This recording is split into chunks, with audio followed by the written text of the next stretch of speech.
இந்திய அரசியல் வரலாற்றில் ஒரு மாநிலத்தில் இருக்கும் ஆட்சி செய்யும் ஒரு கட்சியினுடைய அழைப்பை ஏற்று இத்தனை இயக்கங்கள் கட்சிகள் வந்திருப்பது இக்கூட்டத்தின் மாபெரும் சிறப்பு. எங்கள் அழைப்பை ஏற்று வருகை தந்துள்ள உங்கள் அனைவரையும் முதலில் வருக வருக என வரவேற்கிறேன். பல்வேறு மாநிலங்களின்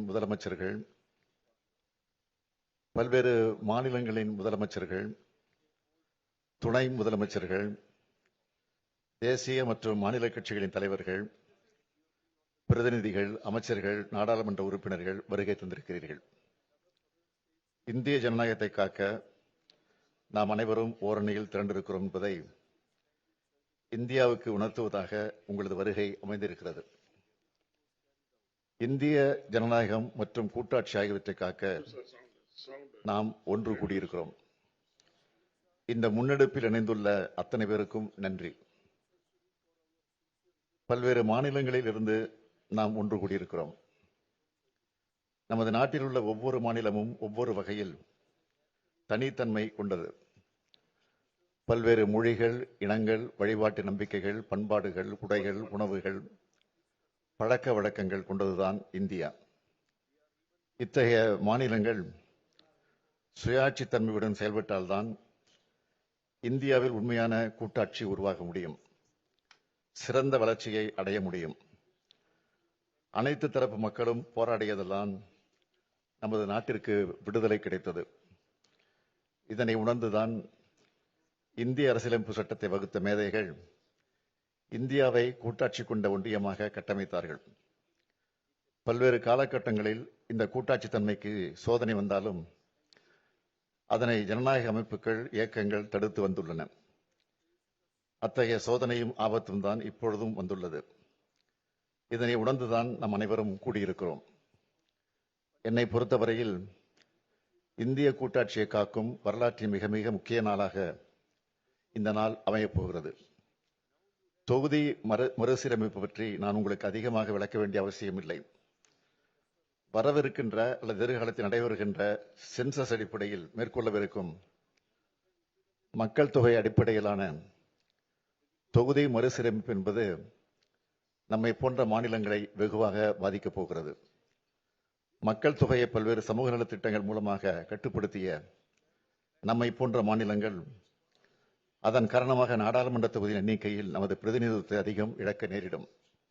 எனவேதான் இதனை நாம் கடுமையாக, ஆணித்தரமாக எதிர்க்க வேண்டிய காலகட்டத்தில் இருக்கிறோம். தற்போதைய மக்கள் தொகை அடிப்படையில் தொகுதி மறுசீரமைப்பை ஏற்றுக்கொள்ள முடியாது என்பதில் நாம் அனைவரும் உறுதியாக இருக்க வேண்டும். இங்கே இருக்கும் ஒவ்வொரு மாநிலமும் பயனுள்ள மக்கள் தொகை கட்டுப்பாட்டின் மூலம் குறிப்பிடத்தக்க முன்னேற்றத்தை காட்டியுள்ளன. இத்தகைய மாநிலங்களை தண்டிப்பதாக இந்த நடவடிக்கை இருக்கப் போகிறது. மக்கள் பிரதிநிதிகளின் எண்ணிக்கை குறைவதன் மூலமாக நமது எண்ணங்களை சொல்வதற்கான வலிமை குறைகிறது. இந்த ஆண்டு காலமாக மணிப்பூர் மாநிலம் பற்றி எரிகிறது. 2 ஆண்டு காலமாக மணிப்பூர் மாநிலம் பற்றி எரிகிறது. அதனால் நீதிக்கான அவர்களின் குரல்கள் புறக்கணிக்கப்படுகின்றன. ஏனென்றால் நாட்டின் கவனத்தை ஈர்க்க அவர்களுக்கு அரசியல் வலிமை இல்லை. எனவே நாடாளுமன்ற தொகுதிகளின் எண்ணிக்கை குறைவது அல்லது நமது பிரதிநிதித்துவம் குறைவது என்பதை நம்முடைய அரசியல் வலிமையை குறைப்பதாகத்தான் பார்க்க வேண்டும். இது வெறும் எண்ணிக்கையை பற்றியது மட்டுமல்ல, இது நமது அதிகாரம், நமது உரிமைகள் மற்றும் நமது எதிர்காலத்தின் நலன்களை பற்றியது. பிரதிநிதித்துவம் குறைந்து வருவதால் நமது மாநிலங்கள் நமக்கு தேவையான நிதியை பெறுவதற்கு கூட போராட வேண்டி வரும். நமது விருப்பமில்லாமல் நமக்கான சட்டங்கள் வடிவமைக்கப்படும். நமது மக்களை பாதிக்கும் முடிவுகள் நம்மை அறியாதவர்களால் எடுக்கப்படும். பெண்கள் அதிகாரம் அடைவதில் பின்னடைவுகளை சந்திப்பார்கள். மாணவர்கள் முக்கிய வாய்ப்புகளை இழப்பார்கள். உழவர்கள் ஆதரவின்றி பின்தங்குவார்கள். நமது பண்பாடு, அடையாளம் மற்றும் முன்னேற்றம் ஆபத்தை சந்திக்கும். காலங்காலமாக நாம் போற்றி பாதுகாத்து வரும் சமூக நீதி பாதிக்கப்படும். குறிப்பாக பட்டியலின பழங்குடி மக்கள் அதிகம் பாதிக்கப்படுவார்கள். தொகுதியில் எண்ணிக்கை குறைத்து அதை அனுமதித்தாலோ அல்லது நமது மாநில பிரதிநிதித்துவத்தை குறைக்க அனுமதித்தாலோ நம் சொந்த நாட்டில் நாமே அரசியல் அதிகாரம் இழந்த குடிமக்களாக மாறும் அபாயம் ஏற்படும். எனவேதான் தொகுதி மறுசீரமைப்பு விவகாரத்தை சாதாரணமாக கருதக்கூடாது என்று சொல்கிறேன். இன்னொன்றை நான் தெளிவாக சொல்கிறேன். ஜனநாயக பிரதிநிதித்துவத்தை வலுப்படுத்தும் எந்த ஒரு நடவடிக்கையும் நாம் எதிர்க்கவில்லை. ஆனால் அந்த நடவடிக்கையானது நியாயமான அரசியல் பிரதிநிதித்துவத்தை பாதிக்கக்கூடாது என்றுதான் சொல்கிறோம். இந்த போராட்டம் மறுசீரமைப்புக்கு எதிரானதல்ல. இந்த போராட்டம் நியாயமான தொகுதி மறுசீரமைப்பு வலியுறுத்துகிறது என்பதை அனைவரும் ஏற்றுக்கொள்வீர்கள் என்று நினைக்கிறேன். இதனை உணர்ந்து தமிழ்நாட்டில் உள்ள அனைத்து கட்சியின் கூட்டத்தை நான் கூட்டினேன். தற்போதைய மக்கள் தொகை அடிப்படையில் தற்போதுள்ள 543 மக்களவை தொகுதியில் மறுசீரமைப்பு செய்யப்பட்டால் தமிழ்நாடு 8 இடங்களை இழக்கும் என்பதை நான் தெளிவுபடுத்தினேன். நாடாளுமன்றத்தின் மொத்த இடங்களின் எண்ணிக்கை அதிகரிக்கப்பட்டால் தமிழ்நாடு 12 இடங்களை இழக்க நேரிடும்.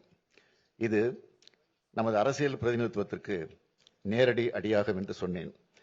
மறுநாளை கோயம்புத்தூரில் ஒன்றிய உள்துறை அமைச்சர் அமித்ஷா அவர்கள் ஒரு நிகழ்ச்சியில் பங்கெடுத்து உரையாற்றும் போது தமிழ்நாடு மற்றும் பிற தென் மாநிலங்கள் விகிதாச்சார அடிப்படையில் நாடாளுமன்ற இடங்களை இழக்காது என்று கூறினார்.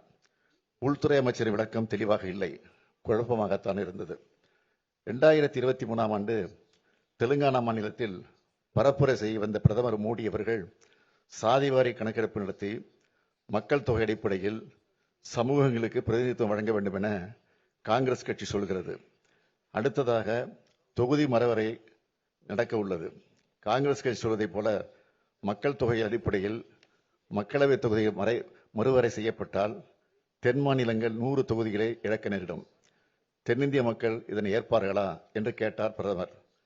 இதன் அடிப்படையில் பார்த்தால் தொகுதியின் எண்ணிக்கை குறையும் என்பதை அவரே ஒப்புக்கொண்டுள்ளார் என்பதை உணரலாம். எப்பொழுதும் மாநில உரிமைகளை பறிக்கிற கட்சியாக பாஜக இருந்துள்ளது. அவர்கள் தனது உள்நோக்கத்தை தொகுதி சீரமைப்பு திட்டத்தில் செய்ய நினைக்கிறார்கள். இதனை எந்த மாநிலமும் அனுமதிக்க கூடாது. இந்த அச்சுறுத்தலை உணர்ந்து முன் எப்போதும் இல்லாத ஒற்றுமையுடன் தமிழ்நாடு செயல்பட்டு வருகிறது. இதே போன்ற ஒற்றுமையை இந்த அரங்கில் உள்ள அனைத்து மாநிலங்களும் காட்ட வேண்டும் என்று கேட்டுக்கொள்கிறேன். இந்த கூட்டு நடவடிக்கை குழு கூட்டத்தில் விவாதிக்கப்பட்டு நிறைவேற்றப்பட வேண்டிய தீர்மானங்கள் குறித்த உங்கள் மதிப்புமிக்க பரிந்துரைகளை பகிர்ந்து கொள்ள அனைவரையும் நான் கேட்டுக்கொள்கிறேன். இந்த குழுவிற்கு நியாயமான தொகுதி மறுசீரமைப்புக்கான கூட்டு நடவடிக்கை குழு என்று பெயரிட நான் முன்மொழிகிறேன். நாம் தொகுதி மறுசீரமைப்புக்கு எதிரானவர்கள் அல்ல, நியாயமான தொகுதி மறுசீரமைப்புக்கு ஆதரவானவர்கள் என்பதே இந்த பெயரே சொல்லும். ஒரு நாள் நாம் கூடி ஆலோசித்து தீர்மானம் நிறைவேற்றுவதில் மட்டுமே இந்த போராட்டம் முடிவடைந்துள்ளது. உரிமையை நிலைநாட்டிட தொடர் நடவடிக்கை மேற்கொள்ள வேண்டியது மிக அவசியம். ஒன்றிய அரசை வலியுறுத்துவது ஒரு பக்கமும், இன்னொரு பக்கம் இது குறித்து மக்களிடம் விளக்கிட, மக்களிடையே விழிப்புணர்வை ஏற்படுத்திட இந்த கூட்டு நடவடிக்கை குழு மிக அவசியம் என்றே கருதுகிறேன்.